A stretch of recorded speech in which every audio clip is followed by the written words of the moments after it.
और भाइयों बहनों, क्या हालचाल। तो आज की तारीख के अंदर चर्चा में जो आ रखा है वो टॉपिक है टीआरपी यानी टेलीविजन रेटिंग पॉइंट। तो आज की तारीख में बहुत सारे न्यूज़ चैनल्स के इसके अंदर नाम जुड़ते जा रहे हैं, लेकिन जो शुरुआत हुई थी वो 3 नामों से हुई थी। कौन कौन सा था? फक मराठी, बॉक्स टीवी और रिपब्लिक टीवी। अब इसके पीछे का बैकग्राउंड क्या है? सारे लोग बता रहे हैं टीआरपी क्या है, कैसे कैलकुलेट होती है, पर इसकी शुरुआत कहाँ से हुई? ऐसा नहीं है कि ये आज का स्कैम है।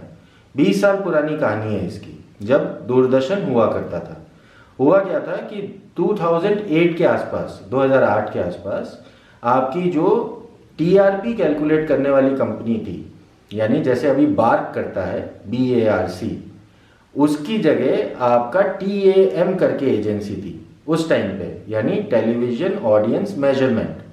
उसके साथ में कौन सी एजेंसी काम करती थी? INTEM। साथ में मतलब ऐसा नहीं कि दोनों मिलके करते थे, 2 एजेंसीज थी, TAM और INTEM। ये दोनों एजेंसीज क्या किया करती थी? सेम चीज, पीपल मीटर इंस्टॉल होता था टीवी के अंदर। उस हिसाब से पता चलता था कि कौन सा ऑडियंस कौन सा चैनल कितनी देर तक देख रहा है। अब इसमें प्रॉब्लम क्या आई? इसमें प्रॉब्लम ये आई कि उस टाइम पे दूरदर्शन था, सबसे ज़्यादा लोग दूरदर्शन ही देखा करते थे।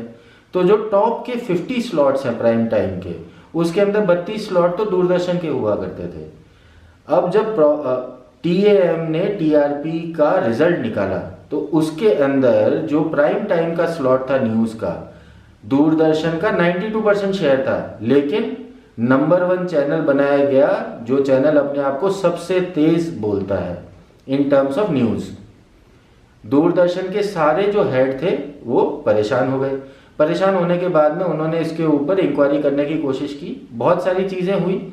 होने के बाद में ये निकल के आया कि AC नेल्सन एक एजेंसी थी जो डेटा कलेक्ट करती थी ग्राउंड के ऊपर, TAM के लिए काम करती थी, और वो डेटा फज होता था यानी उसके साथ ट्विकिंग होती थी, जिसकी वजह से ministry of information and broadcasting, ये सारी चीज़ किसके अंदर आती है? Ministry of information and broadcasting. उसने ट्राई को अप्रोच किया, ट्राई यानी telecom regulatory authority of India, उसको अप्रोच किया कि भैया आप TRP की गाइडलाइंस बनाइए। ट्राई ने क्या कहा? ट्राई ने कहा कि आप एक सेल्फ रेगुलेटरी बॉडी जो इंडस्ट्री लेड प्रोफेशनल्स के थ्रू होगी, बार्क का प्रपोजल दिया गया, broadcast audience research council of India, इसका प्रपोजल दिया गया। तो बार्क एग्जिस्टेंस में आया आपका जुलाई 2010 में। 3 साल तक इसने कोई काम नहीं किया।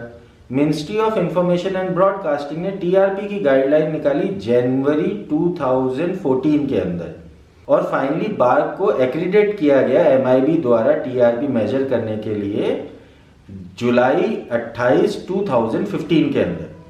ठीक है, तो आपको थोड़ी डेट्स भी पता होनी चाहिए, क्योंकि जो लोग एग्जाम की तैयारी कर रहे हैं उनके लिए डेट्स इंपॉर्टेंट है और फुल फॉर्म भी इंपॉर्टेंट है। तो मिलते हैं अगले वीडियो के अंदर। नमस्कार।